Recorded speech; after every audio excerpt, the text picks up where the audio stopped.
So the Women's Major Group is a group of 200 organizations in the south and in the north, and we have been following all the negotiations for sustainable development at the United Nations level and bringing it down to the national level.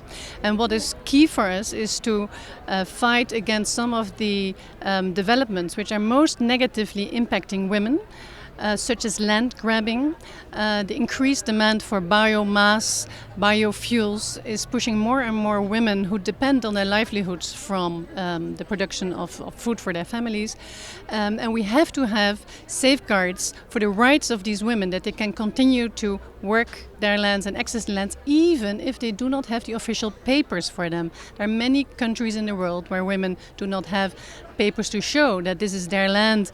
They often don't even have the right to own land, or to own a bank account, or to have a passport. So we have to take this into account in our policies, that unfortunately many women in the world do not have equal rights, and they have to have access to their resources which they have traditionally used for their livelihoods. And this is currently leading to massive groups of women and children going into the slums, having been thrown off their lands. And in the north we don't know that this is because our increased demand for biomass and biofuels.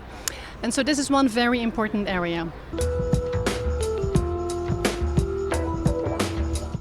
The other area is that of where the women have come together, is to ask for a social protection floor for everyone. So that means also women who are not employed in a formal job. Most women do not have formal jobs. They work in informal, in precarious jobs. They do a lot of work which is not seen in the monetary economy. And so we have to make this care economy visible. And we have to make sure that women can live decently and are protected. And therefore the global social protection floor is the call to have basic education, basic health, basic housing, basic water and basic energy for everybody, in particular for women and children. And that is feasible.